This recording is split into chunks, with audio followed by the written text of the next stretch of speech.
Thank you. Good afternoon. I'm Councillor Diane Donaldson, and I'll be chairing this hearing of Subcommittee C of Licensing and Public Protection Committee of Birmingham City Council. Before we start, can you all please mute your microphones for the moment in order to improve the sound quality whilst I outline the procedure? Can you also please turn off your cameras with the exception of committee members unless you're the person speaking? This is to reduce bandwidth. Committee members will have their cameras switched on throughout the hearing. Would everyone attending today's meeting please put their mobile phones on silent and ensure they are situated in a room or environment which is free from distractions or any unnecessary noise emanating from radios, TVs, etc. Thank you for that. I'm speaking slowly and clearly so everyone can follow. It is vitally important for what I hope are obvious reasons that those attending the meeting and making representations are able to hear me and members of my subcommittee and officers. Any distractions brought to my attention could result in the meeting being suspended temporarily or to another date and time under the regulations for these types of meetings. I also confirm this is a public meeting and is therefore being live streamed on the City Council's website in order that the general public can view it. I advise that this meeting will be webcast for live or subsequent broadcast via the Council's internet site. That's www.civica.net/Birmingham. And that members of the press public may record and take photographs except where there are confidential or exempt items.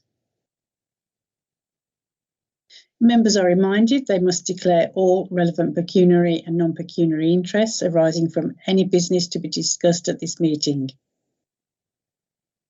If a disclosable pecuniary interest is declared, a member must not speak or take part in that agenda item.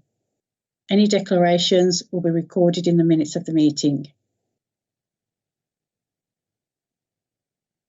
Apologies for Councillor Nikki Brennan, with Councillor Diane Donaldson as nominee member. And apologies for Councillor Ward, with Councillor Phil Davis as nominee member. Can I welcome you to this hearing for an application in respect of Lucky Food and Wine, 58 Jerome Road, Sutton Coldfield, B72 1SR. I'll begin with some introductions. As stated previously, I'm Councillor Diane Donaldson. I'm chairing this meeting of the Licensing Subcommittee. With me are other members of the subcommittee, Councillors Mary Locke and Councillor Phil Davis. Also present in the meeting are the following officers. Licensing Officer Shahid Yasser. Good afternoon, Chair. Good afternoon. Committee Manager, Meeting Manager Mandeep Mawara. Good afternoon, Chair. Good afternoon. And Committee Lawyer Joanne Swampillai. Good afternoon, Chair. Good afternoon. Could I ask all parties to identify themselves, please? Firstly, the applicant, West Midlands Police. Good afternoon, Chair. Chris Jones, West Midlands Police Central Licensing Team. Thank you. Next, those making representations. Paul Elson. Paul Elson, thank you, Chair. Paul Elson, Birmingham Trading Standards Enforcement Officer. Thank you. And Sharon Watts. Good afternoon, Chair. Sharon Watts, Licensing Enforcement Officer. Thank you. Good afternoon. And Sue Arnold, resident.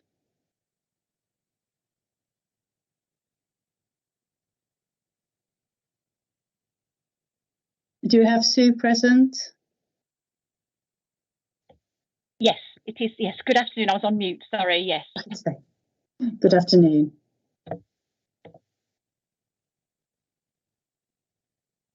Finally, the premises licence holder. Yeah, I just want to say to Sue, don't worry, it happens all the time to all of us, even those who do these hearings all the time. forgot to turn the mute off. Don't worry. Yes, I'm here once again. A good afternoon, everybody. Now I'm here, and I'm here with the license holder, who I know and is generally known as Rusi. That's what he's known as to the people who go in the shop. And he sat with me now. Thank you, Mr. Gray. Could I ask if any persons making representations wishes to withdraw their representations at this stage of the hearing? No, Chair, for West Midlands, please. Thank No, you. No, sorry? No, Chair. No, Chair. No. No, Chair. Thank you. So nobody wishes to withdraw. I'll assume that all parties have read and understood the Licensing Committee's procedural rules sent out with the notice of today's hearing. Please note that given the nature of today's proceedings, I may at my discretion amend the procedural rules to reflect the fact that this meeting is taking place online. I wish to assure you that any such amendments will not impact on the party's right to a fair hearing. We'll be using the chat function in Microsoft Teams to communicate. One of the icons on your toolbar is a speech bubble. Click the speech bubble to go into chat. If you do not have access to the chat function for any reason, please use the raise a hand function to indicate you wish to speak. That button is usually fourth on the right on the toolbar. You can also, of course, indicate verbally that you wish to speak at the appropriate time. Can you all confirm that you have access to the chat facility by typing your own name now? Officers will also type their title. The meeting will not proceed until you all have done so.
So everyone?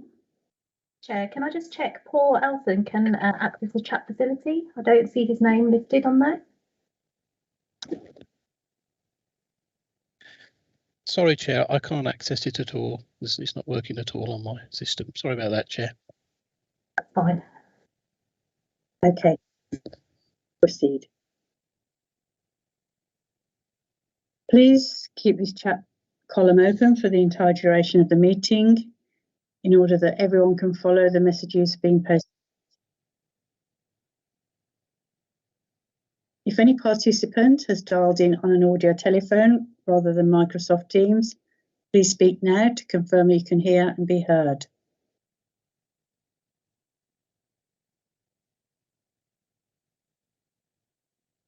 Okay, I don't believe we have anyone dialing in. With the exception of subcommittee members, please keep your camera off until you are the person speaking.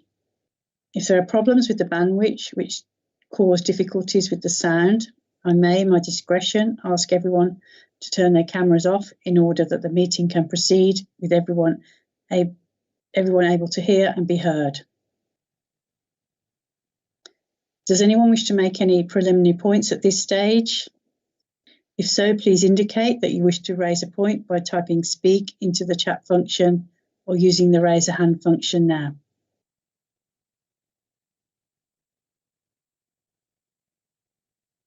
Thank you. I'll now briefly outline the procedure which will be following at today's hearing. Firstly, the licensing officer, Shahid Yasser, will present the report. Then the applicant and their representative will be asked to present their case. We'll be asking if it can be kept to approximately 20 minutes. Those making representations will be invited to make their case. Again, approximately 20 minutes will be allowed for this part of the hearing. Finally, the premises licence holder and their representative will be asked to present their case. Again, we're asking if this could be kept to approximately 20 minutes. Can I ask all parties to speak as slowly and as clearly as they possibly can, because the officers are taking notes by hands for the minutes. And the meeting is also being live streamed on the City Council's website. If at any time it is somebody else's turn to speak, please mute your microphone and use the chat function to communicate if necessary. Please note that members of the subcommittee will be able to ask questions at any stage, but will try to do so at the conclusion of each presentation. Cross-examination by the applicant and those making representations will not be permitted unless the members consider it appropriate.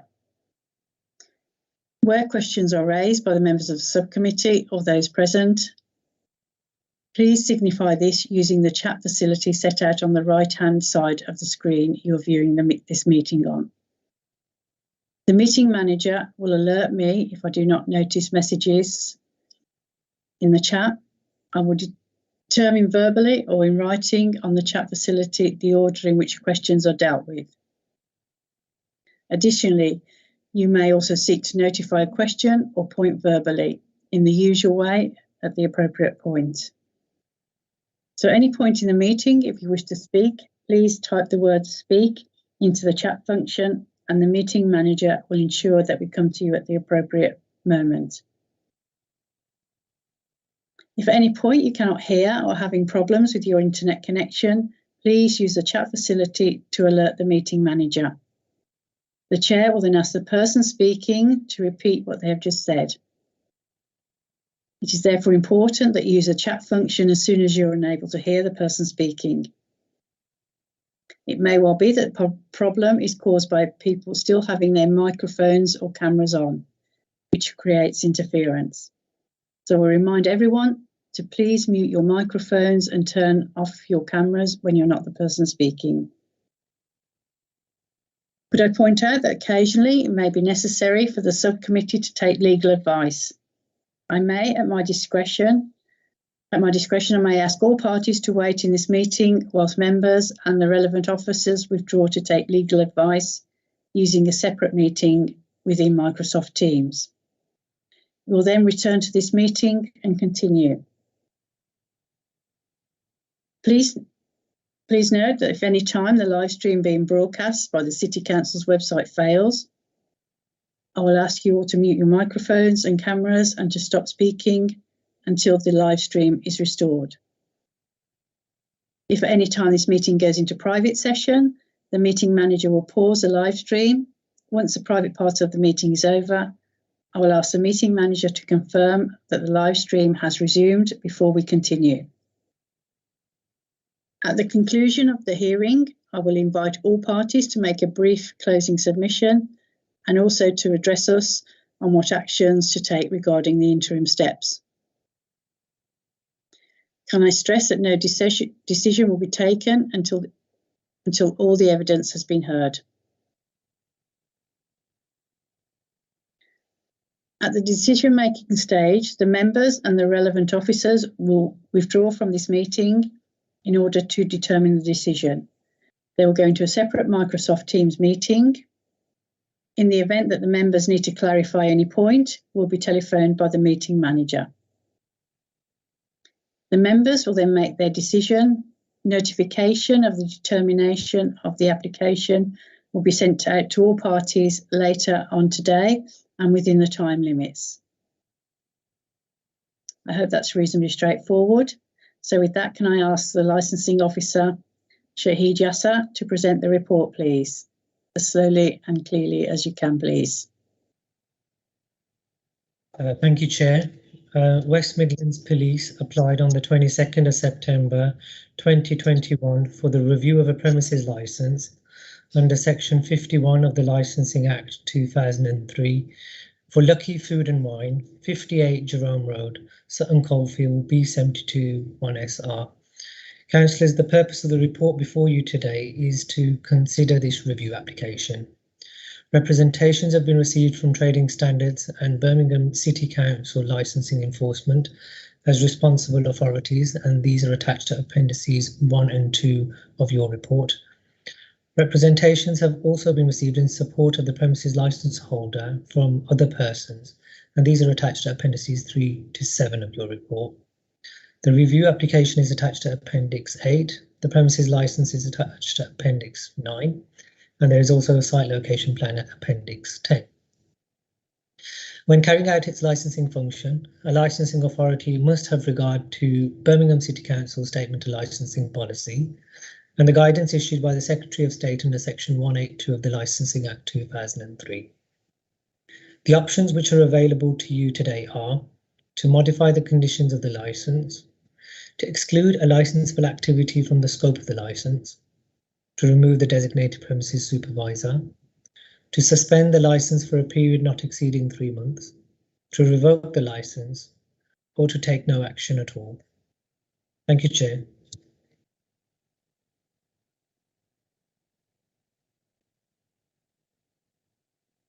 You're on mute, Chair. Mute. Apologies. Would the applicant, West Midlands Police, like to make their presentations now, please? Thank you, Chair.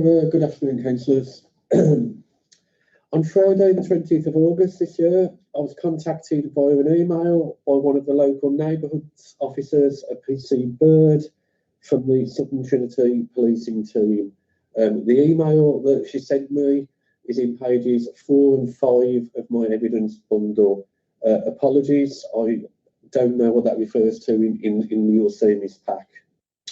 The officer informed that she conducted a joint visit on Monday the 16th of August with Trading Standards officers to a premises on her neighbourhood called Lucky Wine and Food at 58 Jerome Road.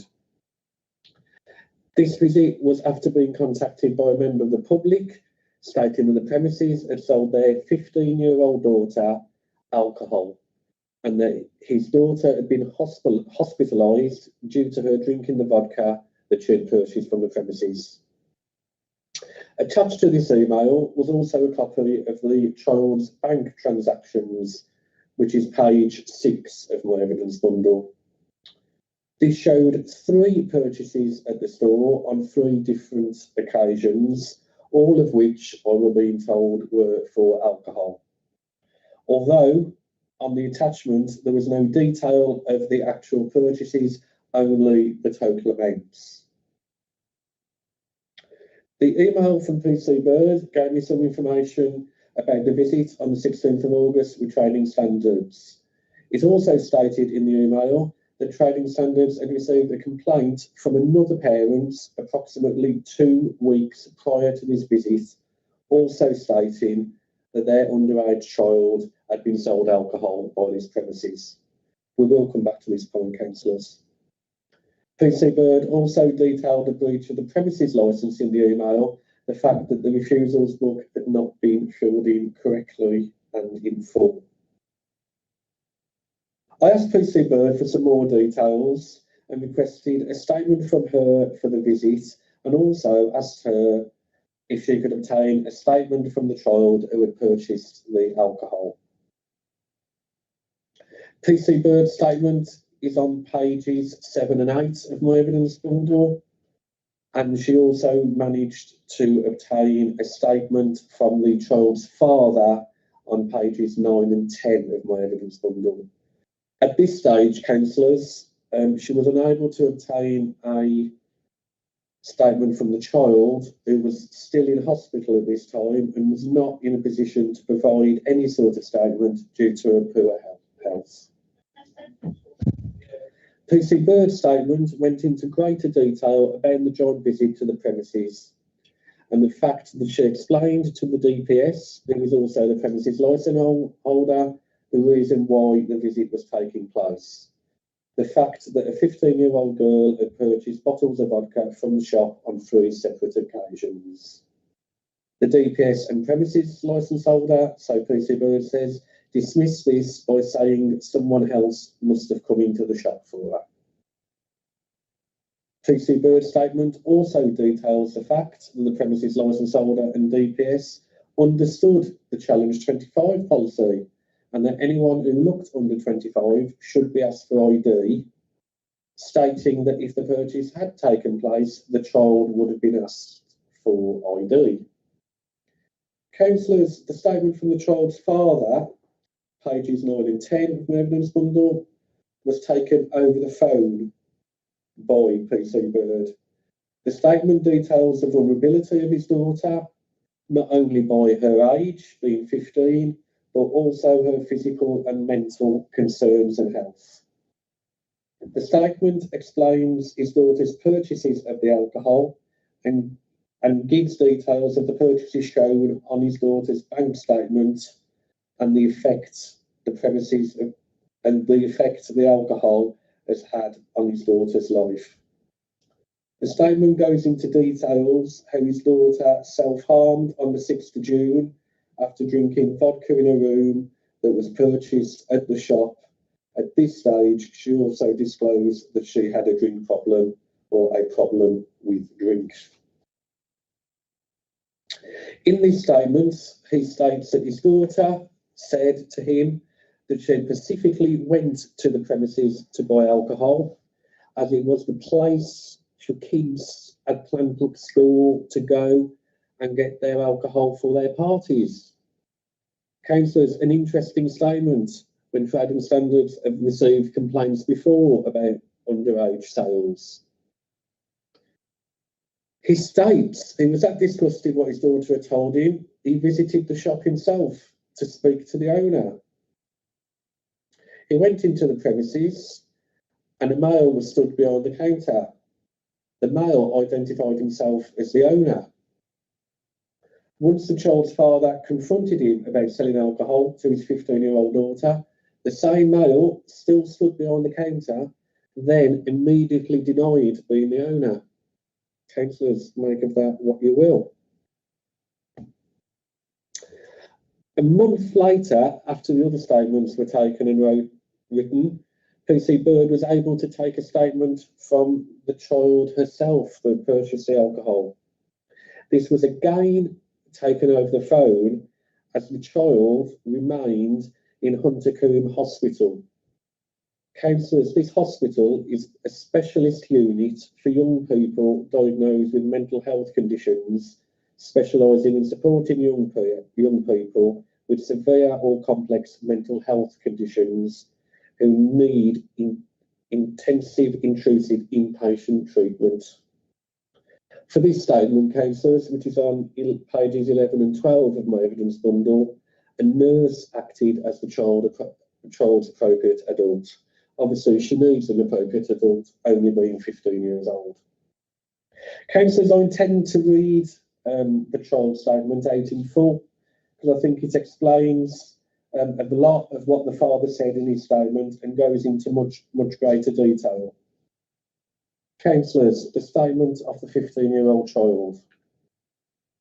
I am the above named person.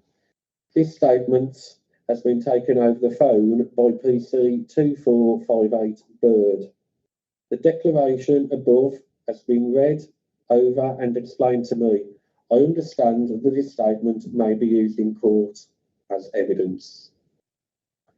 This statement is in regards to myself being sold alcohol by the Lucky Food and Wine Shop on Jerome Road in Sutton Coldfield. I was 15 years old at the time, meaning I was not of legal age to be sold alcohol by this shop. Last year, I was diagnosed with ADHD and have also been diagnosed with autism, emotional dysregulation, social and general anxiety and depression.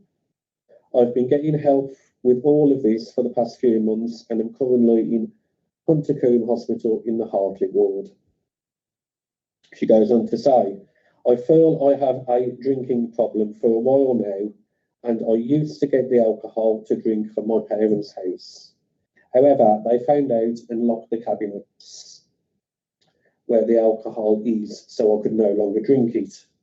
She states, "This is why I began getting the alcohol from Lucky Wine and Food Shop, which she will refer to as the Lucky." Councillors, she details, "On Saturday the 5th of June 2021, I went into Sutton Coldfield Town Centre to meet some friends. Whilst I was in town, I went into the Lucky on my own and approached the counter. I asked for a bottle of vodka as they stored it on the shelves behind the counter.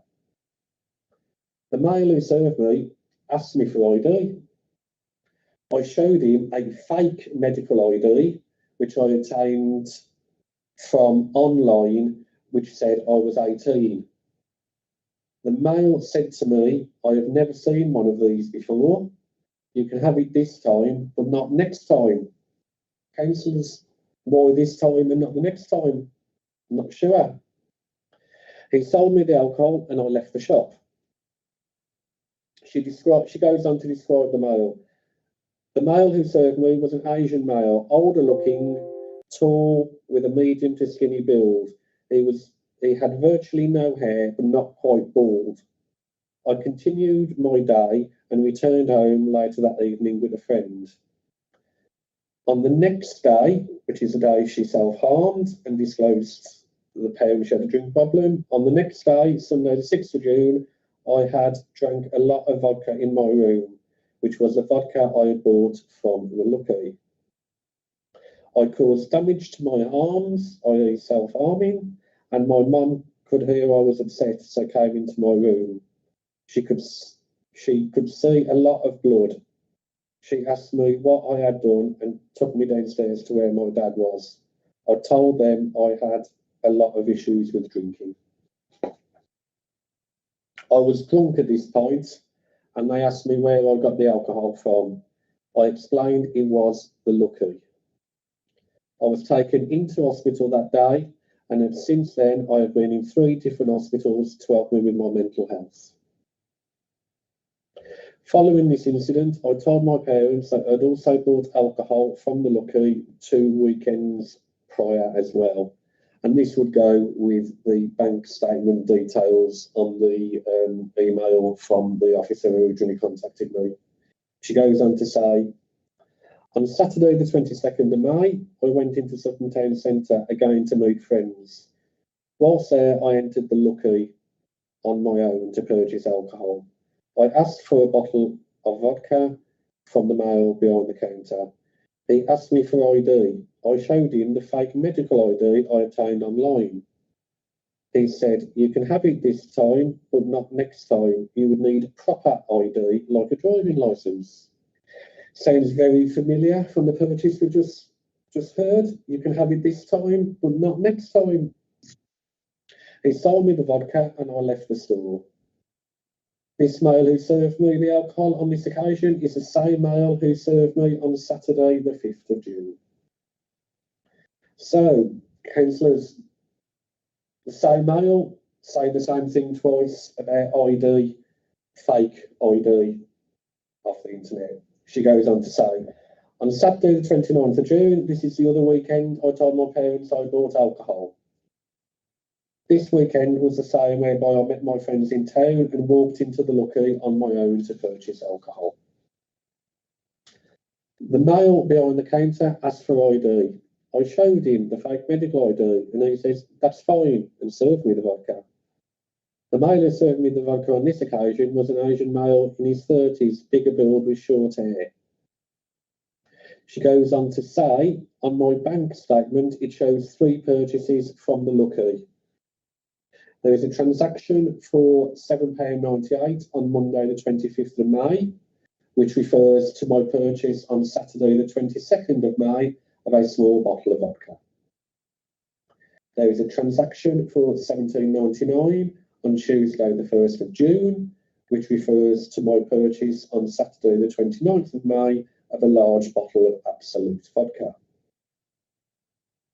Finally, there is a transaction on Monday the 7th of June for £16.78, which refers to my purchase on Saturday, the 5th of June, of a large bottle of Smirnoff vodka. So, councillors, the explanation on her statement for what is shown on her bandstand. She goes on to state, I knew to buy alcohol from the Lucky because I know of people also under 18 who had bought alcohol and cigarettes there before, which again would fit in with the training standards previous complaints. She states, if you go to the shop, they say no to start with, but if you keep trying and keep saying you're 18, they will just give it to you anyway, which fits in with the sales and the ID. She states, drinking alcohol has really affected my mental health massively, and I don't know if I would be in hospital now if I hadn't drank so much. She says, it is due to the Lucky selling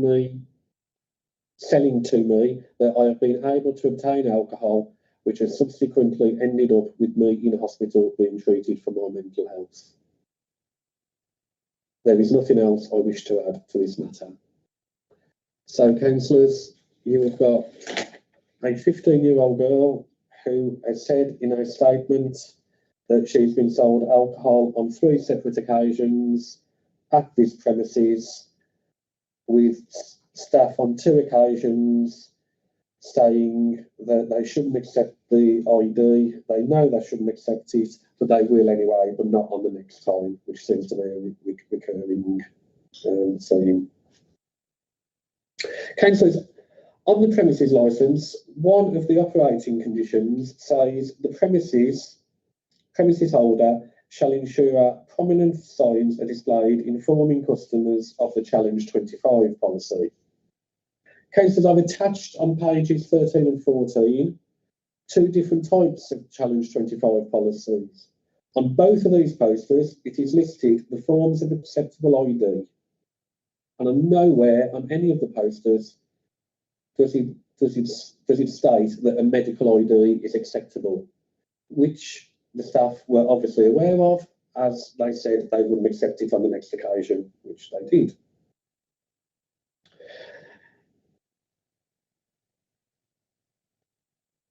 Councillors, obviously the staff are aware of the Challenge 25 policy, and obviously on all 3 occasions where the child has purchased vodka, have decided to ignore the policy, as medical ID should not be accepted. She's only 15. Councillors, there's a mandatory condition talking of ID on the premises licence, and the mandatory conditions states this requires anyone who appears to be under 18 or such older age as specified, so being under 25 in this case as a Challenge 25, to produce on request ID bearing their photograph, date of birth, and either a holographic mark or ultraviolet feature. Councillors, you've heard that this is fake ID from the internet. It would be highly unlikely that this ID possessed a hologram or UV feature. To be honest with you, councillors, the only medical ID I've ever seen has never even contained a photograph. Never mind a hologramic feature or UV feature, especially being fake. I've also attached, councillors, a map of the proximity of the premises to the school where this child goes.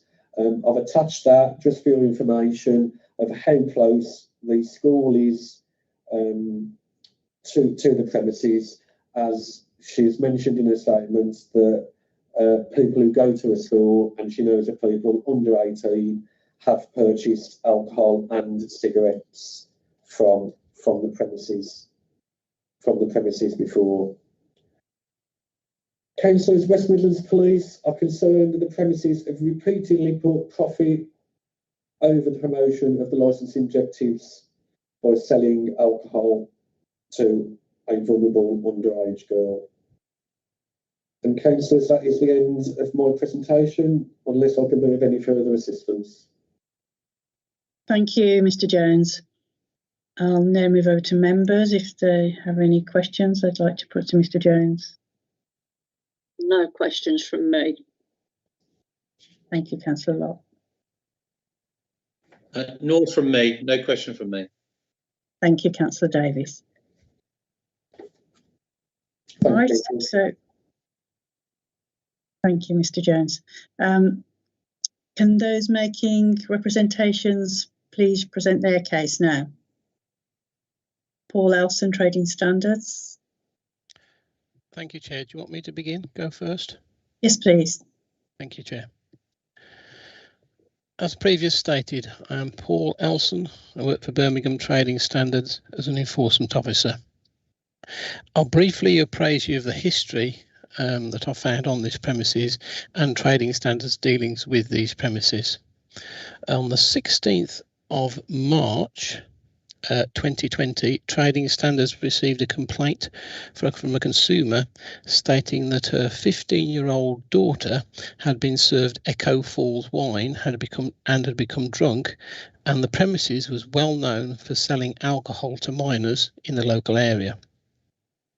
The trader stroke licensee holder is Mr. Rash Kumar, was sent a warning letter by an officer, and on the 6th of May 2020, he was telephoned by that officer and was told that refusals book on his premises and he had to use it, and also had to use a till prompt.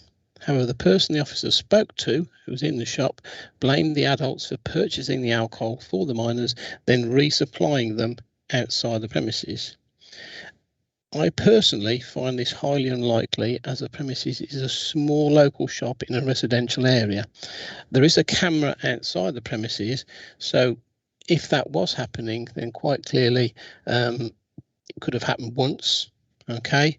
But if it's happened on a regular basis, then steps should have been taken to ensure that didn't happen. Then on the 2nd of November 2020, Trading Standards received a complaint from West Midlands Police that allegations were being made against the premises that they were not checking ID before selling to minors. All they were doing was asking their age, and if they said they were over 18 years old, they would sell the alcohol.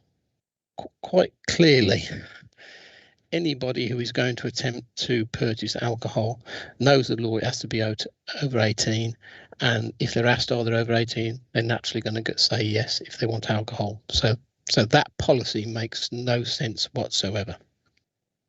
Just asking the age is not sufficient to ensure compliance with the Licensing Act. The premises was visited on the 11th of December 2020 by an officer, and a relative or an employee of the licence holder, a Mr. Shabruska, I think that's correct, I've said that correctly, was spoken to about the matter and advised by the officer. He again blamed adults for purchasing the alcohol, then resupplying it to minors outside the shop. The refusals log was checked by the officers, and it was noted that it had not been filled in since the September, which is obviously 2 months previous. No challenges have been done on that date since then. On the 13th of May 2021, Trading Standards received a complaint from West Midlands Police again. The allegations were received that throwdowns, a Category 1 firework, had been supplied to children 7 to 9 years old. These products are age restricted and cannot be sold to any persons under 16 years old. It's quite an unusual piece of legislation and quite an old piece of legislation. As each paper cartridge holds a small explosive mixture which detonates by friction contact. I visited the premises in response to that complaint on the 26th of May 2021, when the licence holder stated he was unaware of the age restrictions. Yes, I can understand that in this particular case because it is such an unusual piece of legislation that affects that unusual product. Though it was actually printed on the packaging that says not to sell to under 16-year-olds. He was given guidance on fireworks and also, more importantly, on underage sales in general, which covered both alcohol sales, tobacco sales, and again, told to use a refusals log. On the 9th of June 2021, Trading Standards received another complaint from a consumer that his 15-year-old daughter had been sold vodka from the premises and ended up in hospital. She had purchased the vodka using a credit card. The correct IG checks has not been done in this case, and the complaint was then followed up by information from West Midlands Police Officer Emma Bird about the same matter, and that is the incident that my colleague Christopher Jones has alluded to in the statements and the bundles that you have in front of you. On the 30th of July 2020, Trading Standards received another complaint for a consumer that her 15-year-old son this time had been sold alcohol and vaping products. Vaping products are also known as e-cigs, and the age restrictions on those is 18 years and over. A joint visit was arranged with West Midlands police officers on the following the previous complaint, and this was arranged to be done on the 16th of August 2021. So it was decided that both matters would be discussed at the same time. On the 16th of August 2021, Trading Standards officers, myself, and officers from West Midlands Police visited the premises. The licence holder was on the premises when we arrived. The situation was explained to him, which he appeared to ignore and blamed adults yet again for resupplying the alcohol to the child. This is a usual excuse from what I've just read, and is a common reaction when allegations are put to certain traders. Quite clearly, on 3 occasions we've been there, he said this. When it was pointed out to him that a credit card sale had been done, he still refused to accept the fact that a sale had taken place.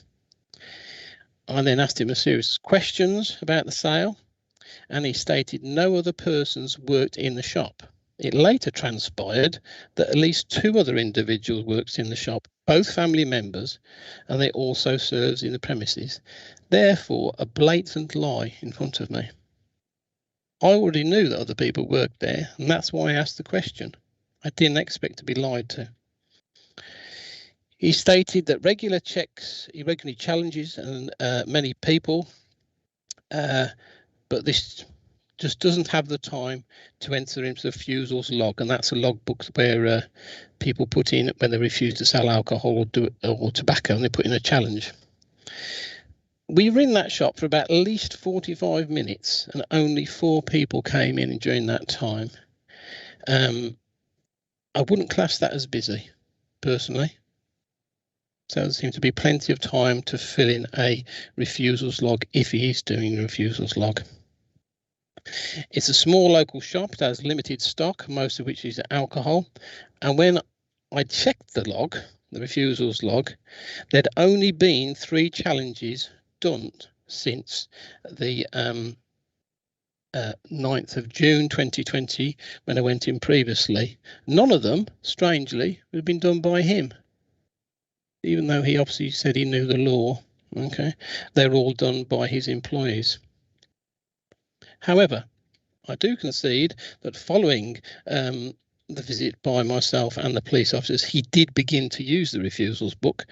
But all that basically shows is that he should have been using it before, in particularly with a case relating to this young girl who ended up in hospital. He was given a full guidance pack and all the relevant information yet again. And I can only say, on a personal note, he treated us with utter contempt. His reaction was lamentable at best and shocking at worst.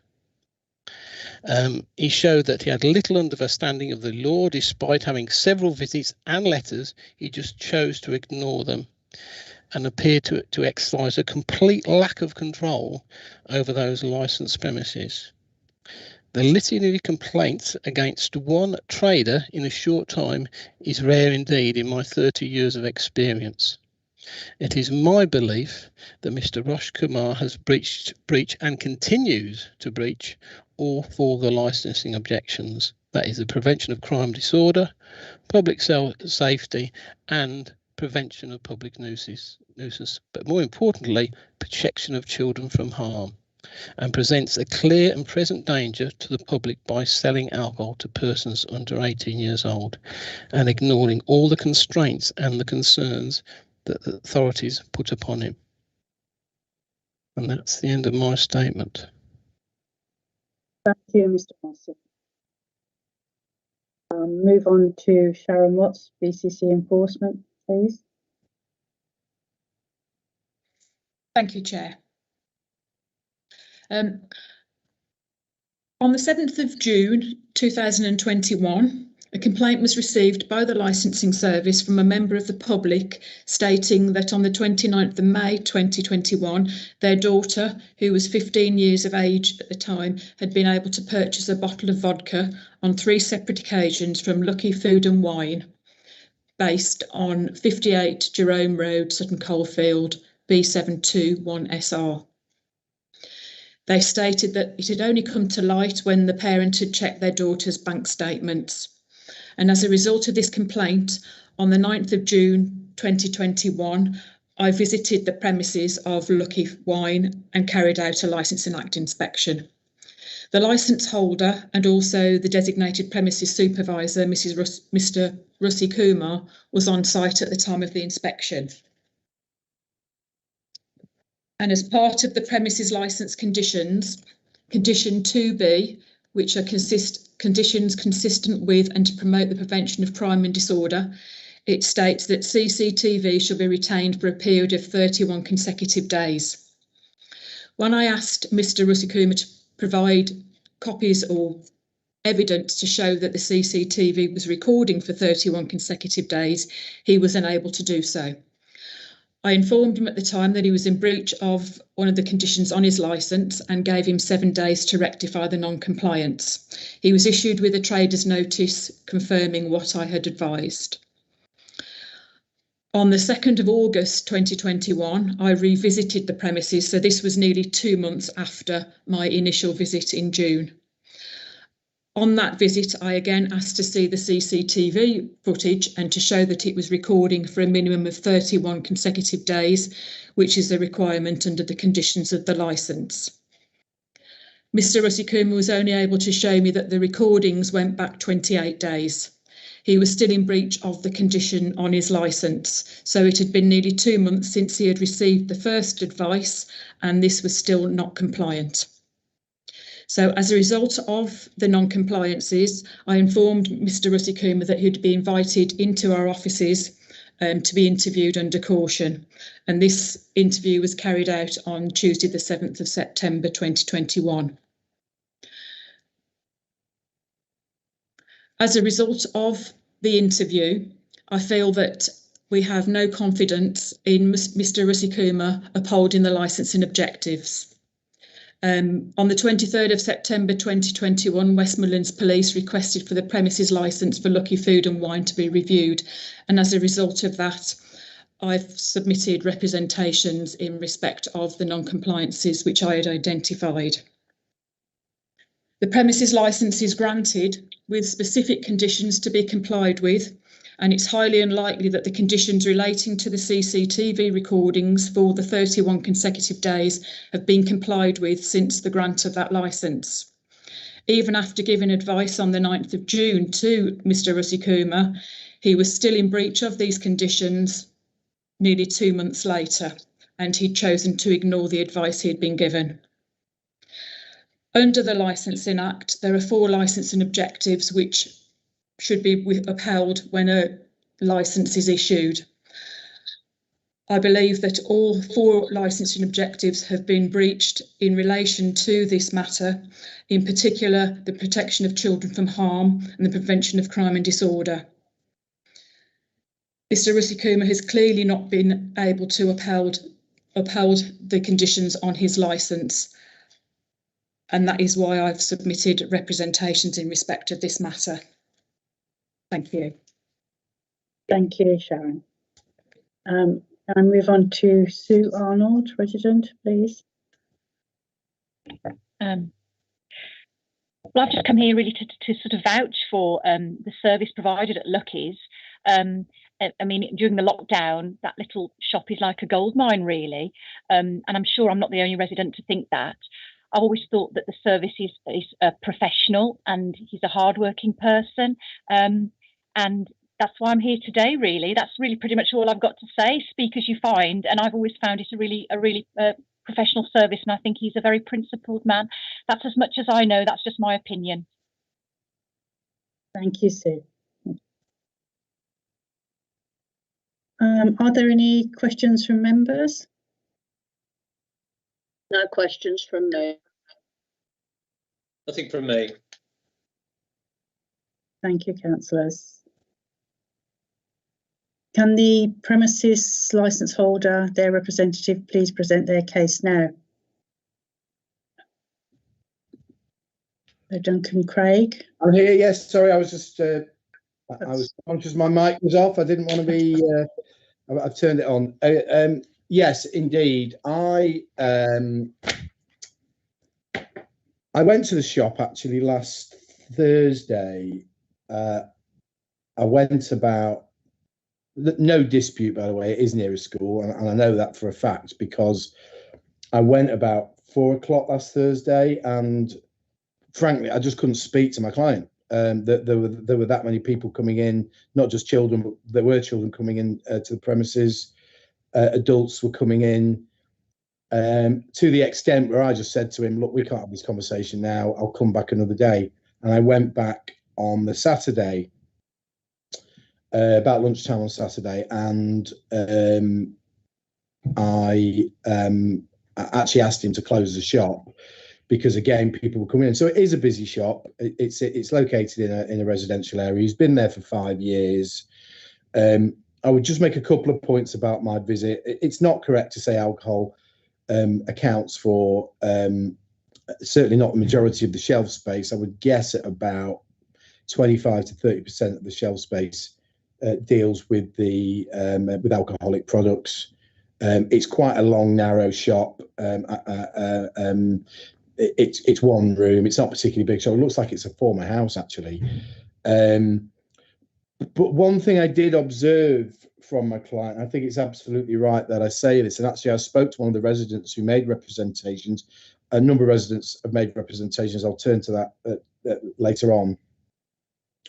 But he does have this way of when you're talking to him about a serious subject, he does smile back at you.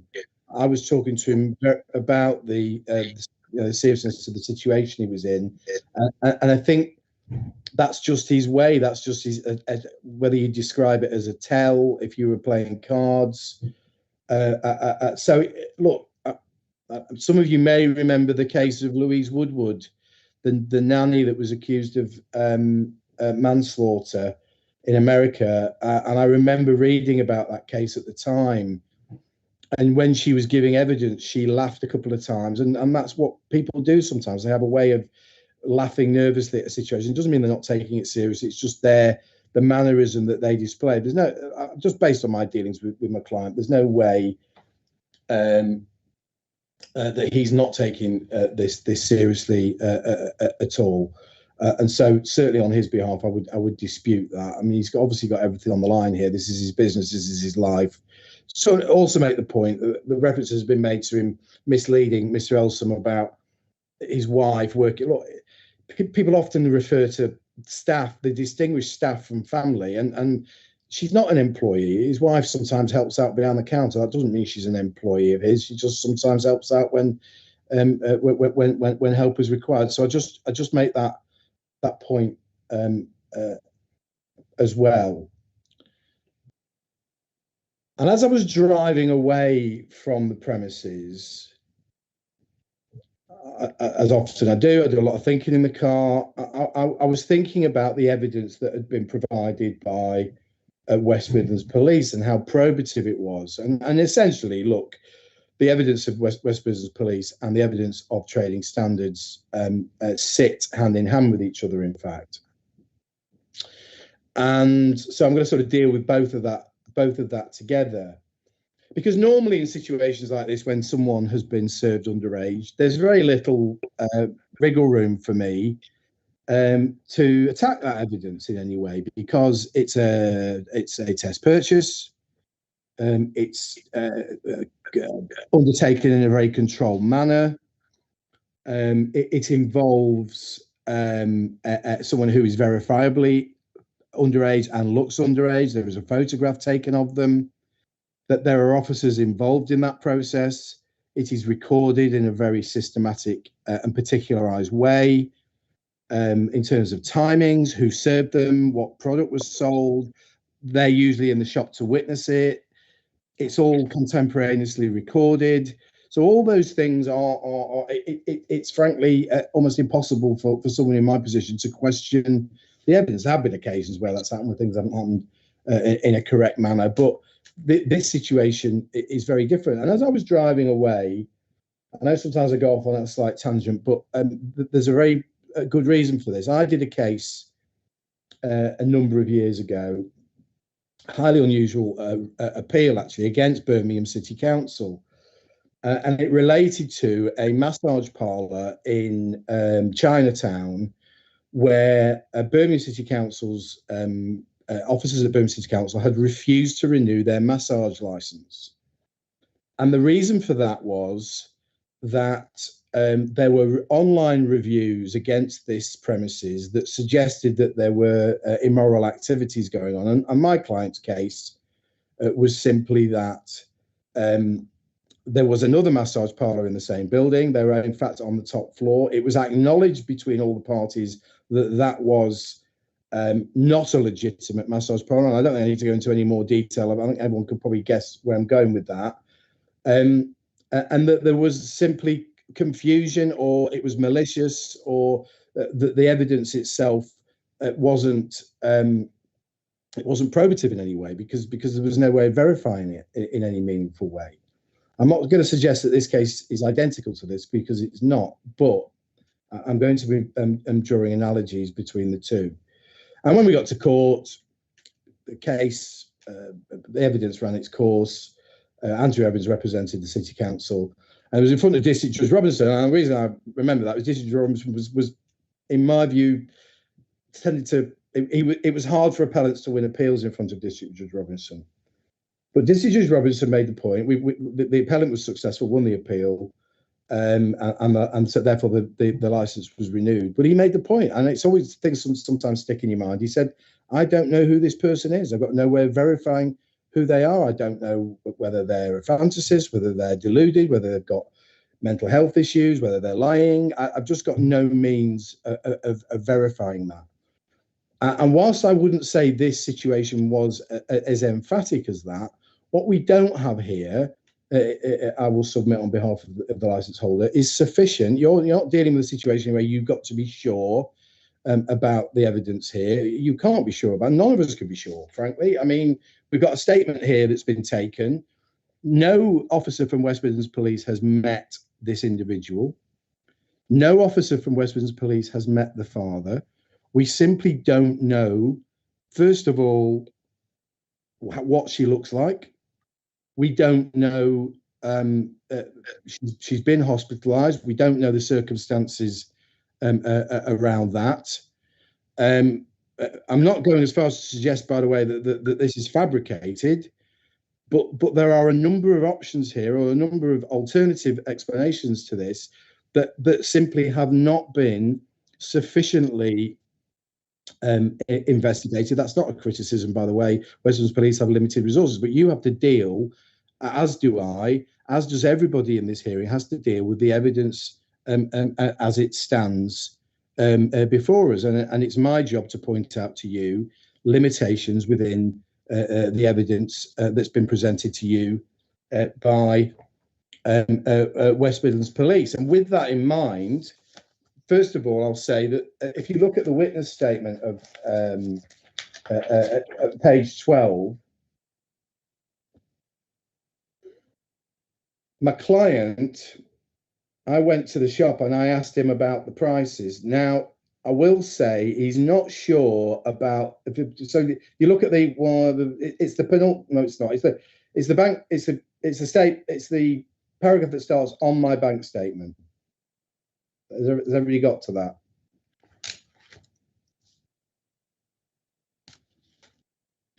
So my client concedes that there've been two prices that have been operational at the premises for it's actually Glen's vodka. That's the only vodka he sells in small quantities, and he has had a new batch coming actually marked up at £7.89, but he has also at certain times been selling at £7.49, and he honestly can't remember on that date what the price was. But certainly in terms of the other two products, he is emphatic that those prices that are quoted in there are incorrect. And I have to say, looking at the Smirnoff, it seems an odd price, £16.78 for a bottle of Smirnoff. In actual fact, I provided what he's presented me with from his till system, is that Smirnoff Red, in actual fact, is £14.99 for a 70 cl bottle. And that seems a price that seems to be more in accordance. And certainly Absolute Blue is £20.99. And I would certainly say, as I've said before, I've had dealings in the trade for a number of years, and Absolute has always been significantly more expensive. And I can't remember the last time I saw Absolute anywhere for less than 20 quid. It's much more expensive. It's a premium product. It seems. I just looking at that when I did the first time I read it, I thought £17.99 for Absolute in a store like this. I mean, you might get it in bigger, maybe your big supermarkets where they've got a lot more buying power, but in a premises such as this, I can't remember the last time I saw Absolute for less than 20 quid. So certainly two of those three prices just simply do not accord with common sense or logic. But I have to concede that the other one potentially is in the ballpark. And look, we just simply, and the same goes for the medical ID. We haven't seen the document she purports, that this girl purports to have used.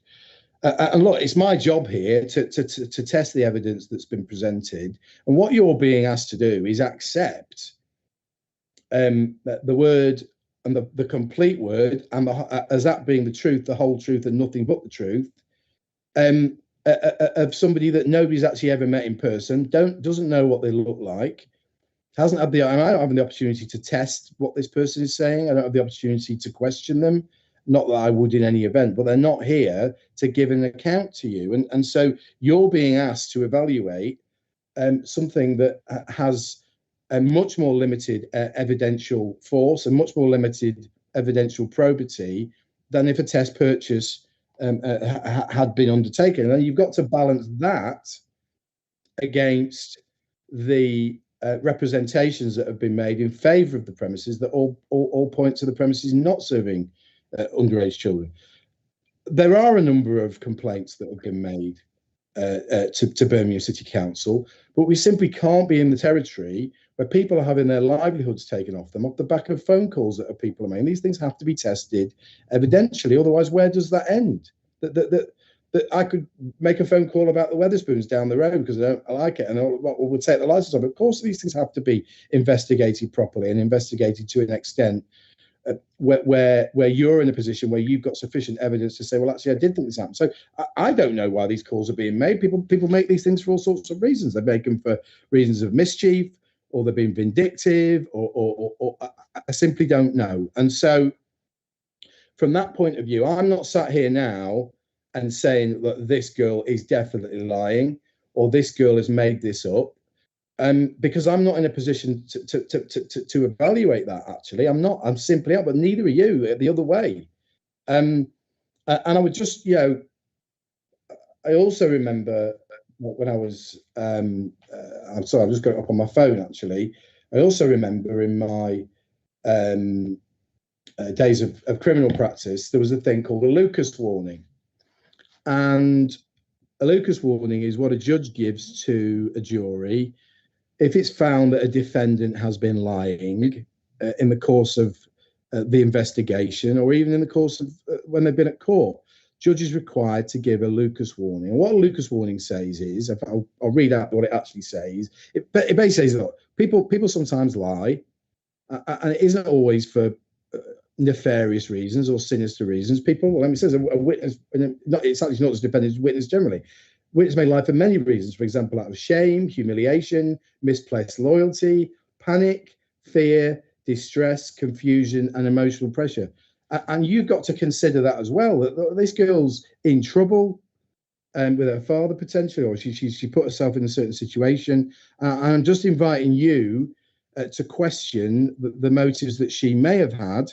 And again, I'm just stressing, I'm not sat here now absolutely being clear on that she's misleading anybody, but these are options that you need to consider as a possibility within this, because you simply don't have overwhelming evidence to support these allegations, and that's actually, that's what you have. You don't have any failed test purchases here. I did ask Paul, who as ever was very helpful, whether there'd been any test purchases at the premises, and Paul's answer was there haven't really been any test purchases anyway, which again is understandable, and that is not a criticism. We've all been faced with different working practices in the last couple of years. But we have to accept the reality of that, and the reality is you're having to deal with this evidence as you find it today. I will concede that there have been some breaches. I have to say this: I think I'd probably represent more license holders than any other lawyer in this city, and I also have done more prosecutions under the Licensing Act than probably I expect any other lawyer in the country in the last few years. I have never known Birmingham City Council prosecute somebody for a 136 offence in all the time. I'm certainly not a client of mine. I've heard of it happen occasionally, one or two, where it's been a severe breach of a licence. For Birmingham City Council to interview somebody because the CCTV is recording for 28 days rather than 31, and for that to be presented as as an overwhelming, catastrophic breach of the conditions of the licence, when it would appear there haven't been any other, notwithstanding the position on the Challenge 25, but otherwise any other breaches that they've identified in order to undertake an interview under caution. I find it astonishing that in those circumstances, when I know there have been other circumstances where people have breached the licence like you just would not believe, and there's never been a question of an interview under caution. I don't quite understand what the logic is and where the proportionality lies when someone's got a system that's recording for 28 days rather than 31. There's loads of premises out there that don't have a system recording at all. They're not interviewed. And the way that Sharon's trying to dress it up, that this is demonstrative of an appalling lack of compliance with the license, well, that simply is not correct. License holders breach licenses from time to time. And what you have to look at is the extent of the breach. And frankly, if there's been an incident at any premises and the police haven't got there within 28 days, well, there's something wrong at their end, frankly. And actually, the other point is, when I apply for licenses in the city, I always ask for 28 days on the application, and the police don't come back to me and say we want 31. So this license is to suggest it's because of those two breaches where it was 28 days and not 31 somehow makes him the Harold Shipman of license holders. It is frankly fanciful at the very best.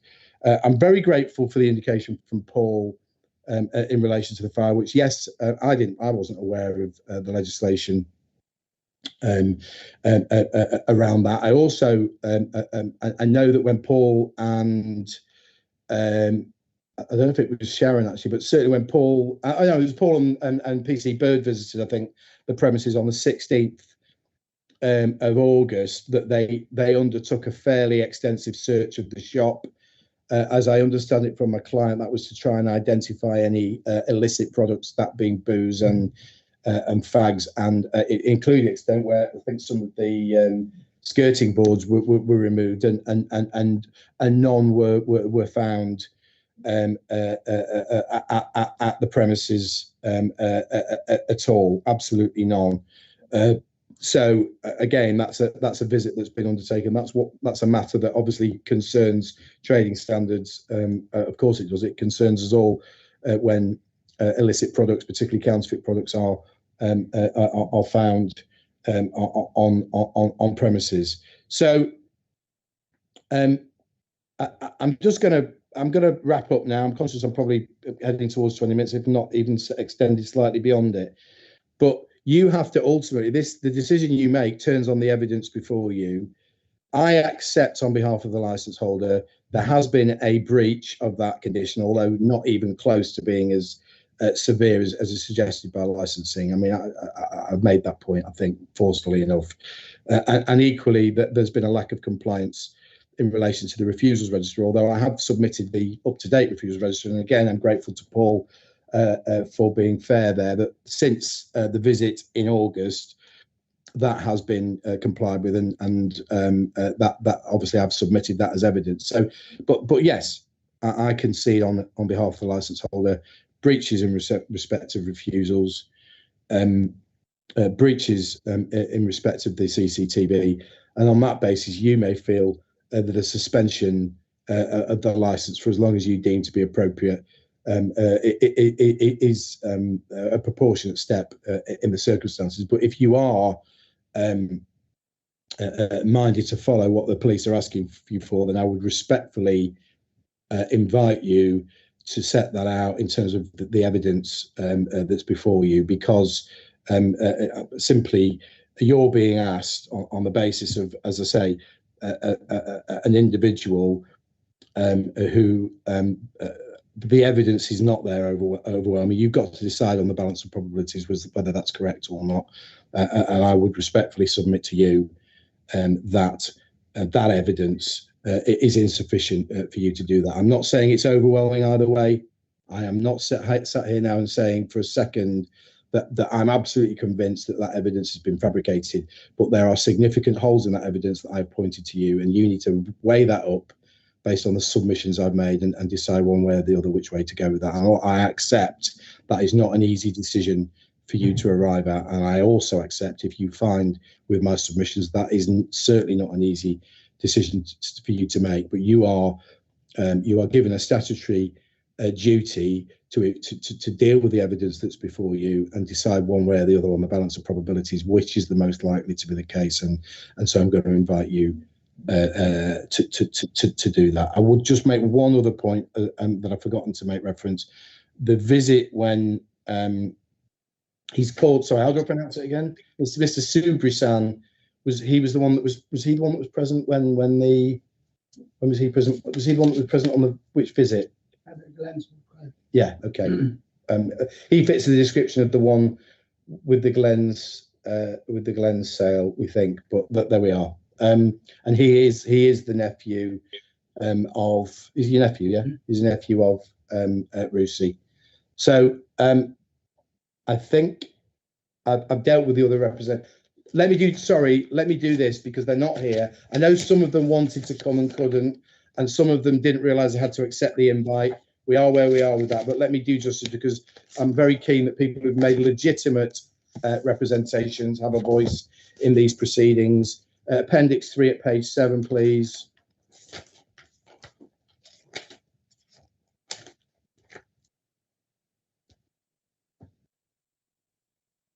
That one I've seen on many occasions, him and his wife checking ID on people trying to buy alcohol and cigarettes. The shop is his home. I don't think it would jeopardise the fact on selling underage people. He stayed open throughout lockdown and remained positive with precautions in place. Him and his wife are very upset how what's happened due to not knowing where it's from. I would like to see the shop remain, and because they're doing a great job. Manager and his wife are extremely strict about the purchase of alcohol and not only refuse to serve those who are underage, but refuse customers who behave rudely. I'd be extremely upset if this lovely little store was adversely affected in any way by complaints that are unjustified, inaccurate and unkind. I have never seen or heard of the shopkeeper selling any alcohol. I'm moving on here, I'm on page 9, sorry, selling alcohol to any under the age of 18. The family run the shop, they're very supportive of the community, often showing people who are running low pay and back for little items such as bread and milk when they get paid. And then you've got two more very briefly. have ID'd me multiple times. I'm 19 years of age. I've been going several times where I buy tobacco products and rolling papers, which I always get ID'd for. Lastly, at page 11, very good for the local community. We actually shop in Lucky Food and Wine daily, and I've never seen them selling any alcohol to underage children. Indeed, I've personally witnessed them refuse to serve people who come in with no age verification. I just need to say one thing, and it has just occurred to me, and actually I'm extremely remiss of me not to. So just to be clear, because I don't think I've expressly said this, my client certainly personally does not accept selling alcohol to anyone underage, has no recollection of this girl, and his position is anybody who appears to be under the age of 25 is ID'd. I should have said that at the outset. I think it was certainly implicit from everything I was saying, but it's important that I expressly state that. That is his position, and so his position is that these sales, he's absolutely certain 2 of them didn't take place, but look, he's not there all the time, so he can't absolutely say with absolute certainty, but certainly he thinks it's unlikely that any sale has taken place, and certainly 2 of them haven't. Thank you. Thank you, Mr. Craig. Is that all the submissions on behalf of the premises licence holder before we go to members' questions? That is, yes, thank you. Thank you. Are there any questions from members? No question. Thank you. No questions from me. Thank you, councillors. Okay, closing submissions we'll take in reverse order. So do those making representations wish to make a closing submission? And please also address us on what should happen regarding the interim steps. Paul Alson. No, that's not relevant, Chair. If they'd just like to sum up, thank you. Thank you. Take Paul Alson, Trading Standards, please. Thank you for that, Chair. I'd just like to sum up. I've taken on board what Mr. Craig has said, and the problem I have with all of this, there seems to be, or has been established, a concept that this is a place where you go to get underage sales alcohol. Now, how you're going to address that, I don't know, and it's not my job. I see it not as my job to take people's livelihood away, and hopefully I never do that. But what I am concerned about is possible actions within this shop may have a very detrimental effect upon the lives of people living in that area. I am well aware of the shop. I actually went to school over the road, so I know how long it's been trading, and I know that they provide a community service. But the concern is the number of complaints we're having and how they're being addressed. That's what's I think the committee needs to look at. How they do that, I don't know. But something has to be done because a reputation has been established, whether that's well-founded or not, that this is a premises where people go to specifically to get alcohol, probably not tobacco, but certainly alcohol. And I think that needs to be addressed. Certainly, I've taken on board what Duncan said about the actions of his client in the shop, but his reactions wasn't the ones that I expected, and he was very dismissive at the very beginning. Okay, and that's not the actions that I expected. I was there to advise him, tell him a complaint had been made, and the problem is what he said to me regarding his amount of challenges that he'd done, particularly on alcohol sales, wasn't recorded in the book, wasn't recorded in that refusals log. His staff members was, but he wasn't. His wasn't. So that again needs to be addressed. Once a reputation has been affected detrimentally, it is my belief it is extremely hard to get that reputation back. And I take on board what the local residents say, that they are dependent on that shop during lockdown, and a lot of community shops have offered a lot of help to a lot of people, but we're still receiving complaints. well, up until that time, should I say. Certainly after that, we don't appear to have received any. So something has changed, but unfortunately you have to make the decision. That's the end of my submission. Thank you, Mr. Wilson. Thank you. Sharon Watts, ECC Enforcement, please. Thank you, Chair. I'd just like to add, Mr. Craig mentioned quite strongly in relation to my inspection with regards to breach of CCTV conditions. On 2 occasions, Mr. Rusikuma was committing an offence by breaching those conditions, albeit how insignificant Mr. Craig thinks they were. He was given advice on the first occasion, and following that, I would have expected him to have rectified the non-compliance. Had he have done that at the time, then there wouldn't have been any further enforcement action by myself. The fact that he chose to ignore the advice he was given, and it was nearly 2 months later when a revisit was carried out and he was still non-compliant with this condition, is the reason why the matter was pursued. In relation to the objectives on the Licensing Act, I have grave concern that Mr. Rusikuma will uphold those, and in particular, we've heard from Trading Standards in relation to the number of complaints regarding sales of alcohol to minors. Surely, one complaint is different to several complaints. If there are several complaints, they're from different people, all saying the same thing. I think that needs to be looked into as to why people are making the complaints that they are. In respect of that, I don't have anything else to say. Thank you. Sue Arnold.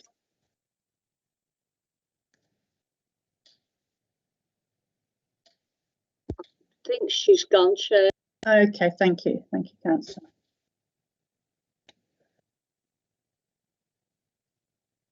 Does the applicant, West Midlands Police representative, wish to make a closing submission in support of the application now, please?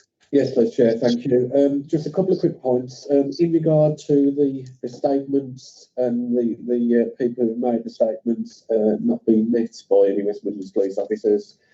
Statements these days, councillors, as you're probably aware, for any offence are routinely taken over the phone, with officers not physically meeting the people that they are taking the statement off. For the alcohol amounts on the bank statements, obviously don't drill down into the detail of what was purchased. We know that vodka was purchased because we have the statement off the person who bought it, but obviously there could have been other items making those total amounts. And bear in mind, councillors, that the statement of the child herself, due to her health issues and the fact that she's had a bit of a rough time being in hospital for so long, wasn't taken until the 3rd of September, where the actual purchases were in May and June, which may count for a discrepancy over what was purchased other than it was vodka. Councillors, West Midlands Police have no confidence in the premises licence holder and DPS promoting the licensing objectives, especially around the protection of children from harm, prevention of crime and disorder, and public safety. The premises have repeatedly sold a vulnerable 15-year-old girl bottles of vodka. The premises is well known within her peer group as a place for them to get alcohol, which would echo the complaints the Trading Standards have received from other concerned parents about the premises selling their children alcohol. The premises have in place a Challenge 25 policy, which has been knowingly disregarded by the staff. The staff were obviously aware of their responsibilities, but chose to ignore them, accepting a fake medical card, even saying to the child, "I've never seen one of these before. You can have it this time, but not next time." This being after she produced the same ID and was told, "You can have it this time, but you'll need to bring proper ID, like a driving licence." PC Bird states that in her opinion, when she visited the trading standards, that the owner of the premises didn't seem to care and didn't realise the seriousness of the situation, or on her visits to the premises. And again, councillors, this fits in with what the father of the child has said into his statement. When he confronted the owner of the premises, when he confronted the owner of the premises, the owner eventually denied he was the owner. In fact, it was the gentleman stood behind the till who originally said he was the owner, then denied he was the owner. Councillors, if this sale hadn't taken place, why would you deny you're the owner? The premises have systematically sold a 15-year-old alcohol, breaching their licence conditions and breaching mandatory conditions. Councillors, you have a desperate 15-year-old girl who is self-harmed, telling her parents she's purchased alcohol from this premises. Why would she lie? Why would she name this shop in particular? There are other shops she could have named. Councillor, she'd self-harmed. Her by naming this premises fits in with her bank statements. Why would she lie, councillor? Surely her mental health and physical state at the time, it is more reasonable to believe that she'd be telling the truth. Councillors, she says she's got a drink problem. She wants to get help. Councillors, if she was able to get alcohol from these premises, why would she tell and wanted to continue to get alcohol? Why would she tell her parents and the police and make statements to say it was this premises that was selling her? She wouldn't. She would lie and say there was another premises selling her so she could continue to get alcohol from these premises. Councillors, she wants help. She doesn't want to be able to get alcohol, and there's names these premises. Councillor, I'd just like to remind you of the words that she wrote in her statement. It is due to the lucky selling to me that I have been able to obtain alcohol, which subsequently ended up with me being in hospital for my mental health. Councillors, West Midlands Police would request that you seriously consider revoking the licence of this premises. Thank you. Thank you, Mr. Jones. Does the premises licence holder, their representatives, wish to make a closing submission now, please? Yeah, I do. I just want to clear one thing up. It was I sort of touched on this, but I just want to be clear. It was Mr. Subishaw who met the father. My client never met her, and so when he said he wasn't the owner, that was actually correct. So my client's position throughout has been he's never met the girl's father. It was his nephew who had. In terms of the points that have been raised, I'll just deal with them in bullet point fashion. First of all, it's been. I'll deal with Mr. Jones firstly. He's made reference to there could have been other things purchased. Well, look, it's West Midlands Police's statement. They've taken the statement. If there are other matters that she purchased at the time, I would have hoped that an officer taking that statement would have said, was that just vodka? Were there other items you purchased? I've got no control over that statement. All I can do is deal with it as I find it. And the way I read that statement was that she's made those purchases for just those products. So it's incumbent upon West Midlands Police to establish that to the best of their abilities through the course of the witness statement. And yes, I accept what Mr. Jones says about statements being taken over the phone, but this particular, we don't have it. Normally when the police get involved, it's when there's been a crime that's been reported, there are eyewitnesses to it, and then they need to take that statement off those people as part of criminal proceedings that then get checked by the CPS, there's charging decisions made, it goes through the court process. People like me will pore over it, and there might be hearsay in there or bad character or other things. And there's a filter system for that. That filter system is not in operation here. You'll be asked to deal with a statement that where there's no way of filtering out any shortcomings that are within that statement. You'll just be saying, here's a statement, take it as you find it. And it's being presented to you that everything that is in there is correct. And I'm simply saying, you simply can't accept that, but because of the way that the statement's been taken and the way the evidence has been followed in the proceedings. I mean, one of the things that's been said is there's various different complaints coming from loads of different sources. We don't know that.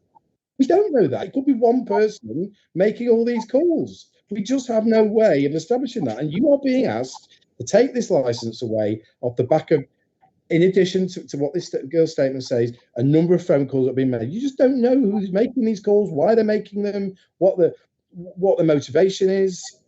We just don't know that. It's pure speculation.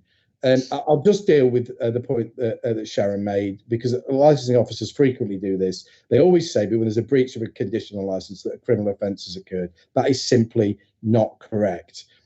Section 136 of the Licensing Act it is worded that an offence can take place when licensable activity is carried on other than in accordance with an authorization. So first of all, licensable activity has to have been carried on at the material time. There's no evidence of that within any of the representations. There's also a due diligence defence to section 136 and under section 139 of the Licensing Act, which affords defendants various means to say, well, actually, I'm not guilty of this offence because I've done everything I reasonably can. And we simply don't know that. So for her to confidently state that an offence has taken place, well, based on my experience in the courts, most times people get prosecuted in 136. They are found not guilty because of those matters to which I've referred. So I just make that point. But I don't want to dwell on that too much.